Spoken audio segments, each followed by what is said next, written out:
வணக்கம். கே பாலகிருஷ்ணன் பேசுகிறேன். ரூஸ்டர் செய்திகளுக்காக. இன்றைக்கு இந்திய அரசியலை பற்றி பேசும் பொழுது 2-3 சம்பவங்கள் மனதை உறுத்தக்கூடிய வகையில் வருத்தத்தை ஏற்படுத்தக்கூடிய ஒரு செய்திகளாக அமைந்துள்ளன. முதல்ல நம்ம தமிழ்நாட்டில் பார்க்கறதாக இருந்தால் கிட்டத்தட்ட ஒரு 11 ஆண்டுகளாக இணக்கமாக ஒரு உறவோடு இருந்த காங்கிரசும் திமுகவும் அந்த உறவு இன்று பிரிந்து போகின்ற நிலை அப்படின்னு நான் சொல்லும் பொழுது ஒரு மகிழ்ச்சியான அல்லது வேறு வழியில்லாமல் பிரிந்து போயிருக்கலாம். ஆனால் காங்கிரசார் என்ன காரணம் கருதியோ இந்த 11 ஆண்டு காலம் அந்த இருந்த உறவை மதிக்காமல் கடந்த பாராளுமன்ற தேர்தலின் போது கூட ராகுல் காந்தி இங்கு தமிழ்நாட்டிற்கு வந்திருந்து அங்கே கோவையில் பேசும் பொழுது அந்த ஸ்வீட்டு கடை அதை தாண்டி குதித்து போய் ஸ்வீட்டு வாங்கி கொண்டு இங்கே கொடுத்து எங்களுடைய பிக் பிரதர் மூத்த அண்ணன்னு சொன்னார். அப்படிலாம் பேசின ராகுல் காந்தி இன்றைக்கு ஒரு விருப்பமில்லாத ஒரு அலையன்ஸை நடத்தினது போலவும் அதற்கு பின்னால் 5 பேர் ஜெயிச்சிருக்கிறாங்க. அது ஒரு பக்கம் இருக்கட்டும், எலெக்ஷனுக்கு முன்னால் 5 பேர் இன்றைக்கு எம்எல்ஏக்கள் ஜெயிச்சிருக்கிறாங்க. இந்த எம்எல்ஏக்கள் 5 பேர் ஜெயிச்சது சிபிஎம் 2 பேர், சிபிஐ 2 பேர், அப்புறம் விடுதலை சிறுத்தைகள் இது ஒரு பிளாக்காக இருக்கிறாங்க. இவங்க மொத்தம் 6 பேர் இருக்கிறாங்க. இவங்கெல்லாம் ஜெயிச்சிருக்காங்க இல்லையா? அப்போ இவர்களோடு உட்கார்ந்து ஒரு இணைந்து ஒரு பக்குவமாக கண்ணியமாக ஒரு அரசியல் மரியாதையுடன் ஸ்டாலின் முன்னாள் அமைச்சர், இப்பொழுதும் அவர் காபந்து அமைச்சர், அவர் இன்னும் ரிசிக்னேஷன் பண்ணால் கூட இன்றும் அவர் காபந்து அமைச்சராக தான் இருக்கிறாரு. அவரை சந்தித்து நாங்கள் இந்த சூழ்நிலையில் பாஜகவை எதிர்க்க வேண்டும், அந்த வகையில் பாஜகவின் கூட்டணியாக நம்பகமான கூட்டணியில் இருக்கிற கூட்டாளியாக உள்ள அதிமுக ஆதரவு கொடுத்து தமிழ்நாட்டில் மறைமுகமான பாஜக ஆட்சி வந்துவிடக்கூடாது என்பதற்காக நாங்கள் இந்த முடிவு எடுக்கிறோம் என்று சொல்லி இருந்தால் ஒரு இணக்கமான வகையில் போயிருக்கும். உடல் வலிமையை உறுதி செய்யும் சிலாஜித், கவனத்தை மேம்படுத்தும் அஸ்வகந்தா மற்றும் உயிர் சக்தியை பெருக செய்யும் சஃபேடு முஸ்லி போன்ற இமயமலையின் உணவுப் பொருட்களை கொண்டு வந்து மிஸ்டர் பர்ஃபெக்ட் உருவாக்கப்பட்டுள்ளது. உங்கள் முழு குடும்பத்தின் ஆரோக்கியத்தை மா நேச்சுரல்ஸ் மூலம் உறுதி செய்திருங்கள். 100% இயற்கையான மூலிகை பொருட்கள் மூலம் உருவாக்கப்பட்ட மிஸ்டர் பர்ஃபெக்ட் மற்றும் மிஸ் பர்ஃபெக்ட் தலைமுறையாக குடும்பங்களின் உடல் வலிமை, மன வலிமை மற்றும் மகிழ்ச்சியை பெருக செய்கிறது. உங்கள் மகிழ்ச்சியான பயணத்தை துவங்க www.manaturals.com என்ற இணையதளத்தை பார்வையிடவும் அல்லது வாட்ஸ்அப் எண்ணிலும் தொடர்பு கொள்ளலாம்.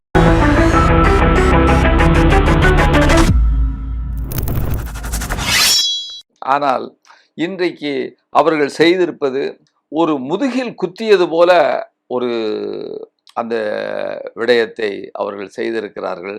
அதில் கூட எனக்கு ஒரு செய்தி கிடைத்தது. ராகுல் காந்தி கூட இது ஒரு சந்தர்ப்பவாதம் அல்லவா என்று சொன்னதாகவும், இங்கே உள்ள தமிழகத்தில் உள்ள காங்கிரசார் இப்படிப்பட்ட முடிவை எடுத்திருக்கிறார்கள் என்றும் ஒரு தகவல் கிடைத்திருக்கிறது.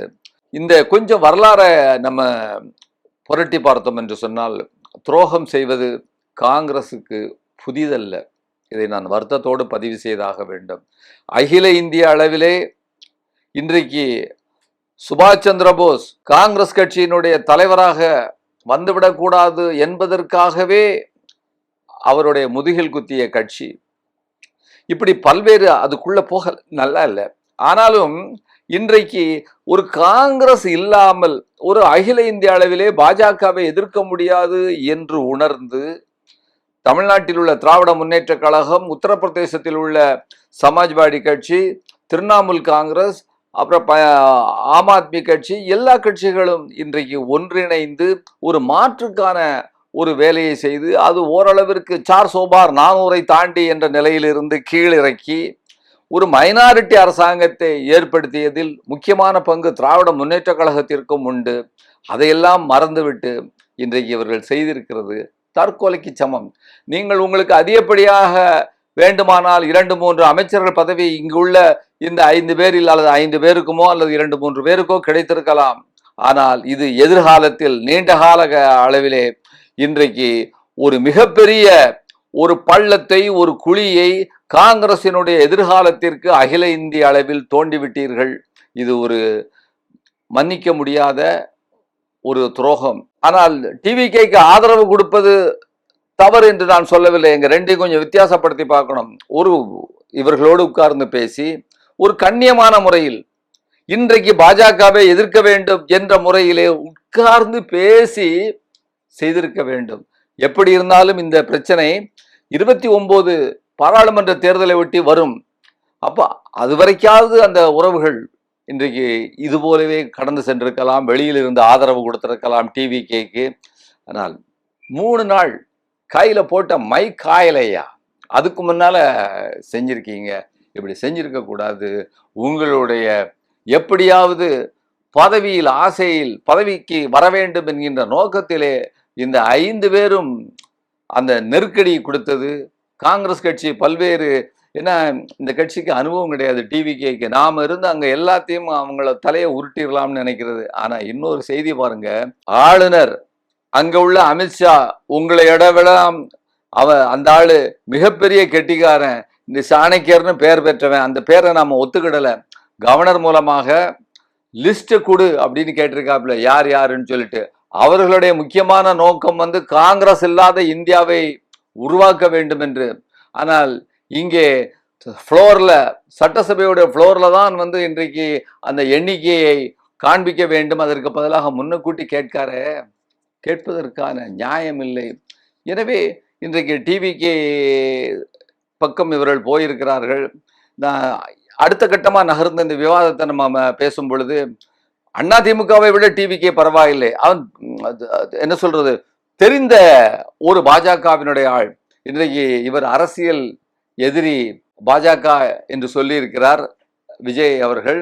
அதுபோல சென்சஸ் வேணும்னு சொல்லியிருக்காரு, 2 மொழி கொள்கை தான் வேணும்னு சொல்லியிருக்காரு. இதெல்லாம் இருந்தாலும் கூட செய்த நடைமுறை, செய்த வழிவகை என்பது முதுகில் குத்தியது, ஏற்புடையதல்ல என்ற இந்த செய்தியுடன் அடுத்த செய்தியாக ஒரு வருத்தமான செய்தி.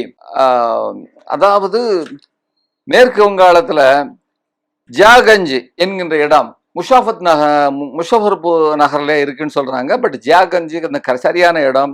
அங்கே லெனினுடைய சிலையை பாஜக தொண்டர்கள், சங்கிகள் அடித்து உடைக்கக்கூடிய ஒரு செய்தியை இன்று மதியம் பார்த்தோம். எவ்வளவு, அதாவது அது ஒரு வெண்கல சிலை போல இருக்கு. அந்த கையில ரம்பத்தை வச்சுட்டு அருன்னு அறுத்துட்டு இருக்கக்கூடியது அந்த நிகழ்ச்சி. அதுக்கப்புறம் பின்னால வந்த செய்திகள் எல்லாம் அவருடைய சிலையில் இருந்து தலையை துண்டித்து விட்டதாக உள்ள அந்த செய்திகளை பார்த்தோம். உலகத்தில் ஒரு மாபெரும் தொழிலாளி வர்க்க மக்களுக்கான புரட்சியை ஏற்படுத்திய லெனின் அந்த மனிதனுடைய சிலையை இங்கே உடைப்பது இது 2வது முறை என்று கருதுகிறேன். திரிபுரால ஒரு தடவை செஞ்சாங்க. ஆனால் சங்கிகள் நாளை இருக்கலாம், நாளை மறுநாள் போகலாம். ஆனால் உலகம் உள்ளளவு வரையில், உழைக்கும் மக்கள் உள்ளளவு வரையிலும் மாமேதை மார்க்சும் லெனினுடைய புகழும் இருக்கும். இவர்கள் வரலாற்றில் தூக்கி எறியப்படுவார்கள் என்கின்ற அந்த இதை கூட நீங்க பார்க்கலாம். அதுக்கு அடுத்த செய்தியாக, இன்னைக்கு ஜெயிச்சதற்கு பின்னால மேற்கு வங்காளத்துல அது எப்படி வெற்றி பெற்றார்கள் என்பது அது ஒரு கேள்விக்குரிய விஷயம். 27 லட்சம் பேருடைய வாக்குகள் இன்றைக்கு வாக்காளர்கள் டாக்குமெண்ட்டை வச்சிருக்காங்கப்பா, டாக்குமெண்ட்டை வச்சிருக்கிறாங்க. அந்த அவங்களுடைய டாக்குமெண்ட்டை அக்செப்ட் பண்ண முடியாதுன்னு சொல்லிட்டு சுப்ரீம் கோர்ட்டுகிட்ட போனா, சுப்ரீம் கோர்ட் நம்ம திரும்ப திரும்ப பேசி இருக்கிறோம், உங்களோட டாக்குமெண்ட் எல்லாம் இருந்ததுன்னா ட்ரிபியூனல்கிட்ட கொடுங்கன்னு சொல்லி, ட்ரிபியூனல் உடனே அதை பற்றி முடிவெடுக்க முடியாதபடி, அப்புறம் எதுக்கு இப்படிப்பட்ட ஒரு நிலைமை ஏற்பட்டிருக்கிறது. அதுல அவர் சொன்னார், உச்சநீதிமன்ற நீதிபதி, ஜெயித்த மார்ஜின் டெலீட் பண்ண அந்த மார்ஜினை விட அதாவது குறைவாக இருந்தால் இது பற்றி நான் பரிசீலிப்போம். அதாவது என்னன்னு கேட்டீங்கன்னா, டெலீட் பண்ணது அதிகமாகவும் ஜெயித்த மார்ஜின் கம்மியாகவும் இருந்ததுன்னு சொன்னா நான் பரிசீலிப்போம் என்று சொல்லுகிறார்கள். இப்படி 49 இடங்கள்ல நடந்திருக்கு அப்படின்னு பார்க்கும் பொழுது, இது தேர்தல் என்பது களவாடப்பட்ட தேர்தல் மேற்கு வங்காளத்தில் என்ற ஒரு செய்தியையும் நாம் சொல்லியாக வேண்டும். அதுபோல இஸ்லாம்பூர்ல பாத்தீங்கன்னா மேற்கு வங்காளத்துல புல்டோசர் மேல உட்கார்ந்து கொண்டுங்க அந்த காட்சிகளெல்லாம் இன்றைக்கு தோழர்கள் போடுவார்கள். இந்த நம்முடைய இதுல டிவியில போடுவாங்க பாருங்க. புல்டோசர்ல உட்கார்ந்து கொண்டு அவன் என்ன செய்யறான் பாருங்க. அயோத்தி என்பது, அயோத்தினா என்ன, அயோத்தியில பாபரி மஸ்ஜித் உடைச்சது, இடிச்சது, ராமர் கோயிலை கட்டினது என்பது ஒரு ட்ரெய்லர் தான். காசியும் மதுராவும் பாக்கி இருக்கிறது என்ற முழக்கங்குடன் அவர்கள் செல்லக்கூடிய காட்சிகளை பார்க்கிறோம். புல்டோசர், தனியார்கிட்ட இருந்து புல்டோசரை விலைக்கு வாங்கினாங்களோ அல்லது வாடகைக்கு எடுத்தாங்களோ தெரியல. காவல்துறை அங்கே சிஆர்பிஎஃப், சிஐஎஸ்எஃப் நின்று வேடிக்கை பார்த்து கொண்டிருக்கிற செய்தியை கூட நாம பார்க்கலாம்.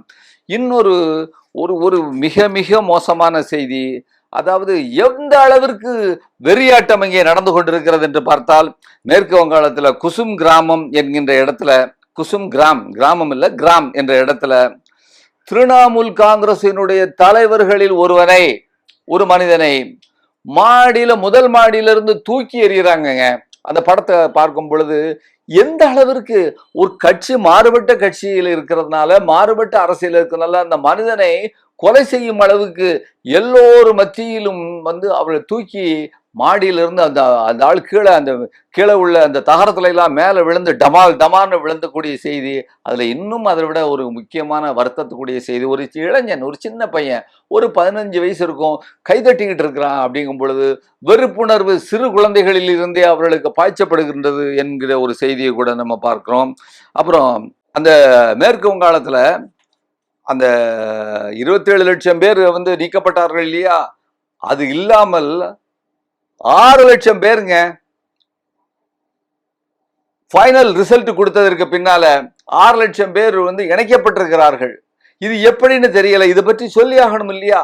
அதனால்தான் முதலமைச்சர் மம்தா அவர்கள் சொல்லியிருக்கிறார், நான் முதலமைச்சர் பதவியிலிருந்து ராஜினாமா செய்ய மாட்டேன் என்கின்ற ஒரு விஷயத்தை சொல்லியிருக்கிறார். அது ஒரு சரியான விஷயம். அந்த அம்மையார் ஒரு போராளி, பார்ன் ஃபைட்டர் என்பதை நாம் பார்த்தாக வேண்டும்.